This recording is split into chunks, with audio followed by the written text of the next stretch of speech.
ఒక చిన్న పట్టణంలో అరవింద్ అనే యువకుడు జీవించేవాడు. వయస్సు 30 ఏళ్ళు, కాని ఇప్పటికీ వివాహం కాలేదు.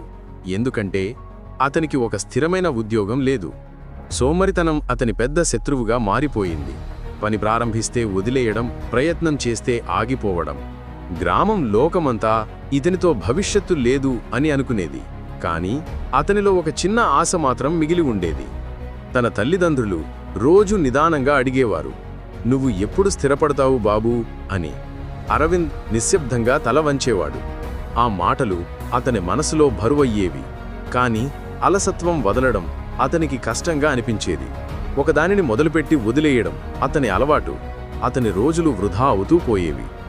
తన స్నేహితులు అందరూ స్థిరపడిపోయారు. ఎవరైనా ఉద్యోగం చేసేవారు, ఎవరో వ్యాపారం చేసేవారు, ఎవరో పెళ్లి చేసుకుని కుటుంబంతో ఉండేవారు. కాని అరవింద్ మాత్రం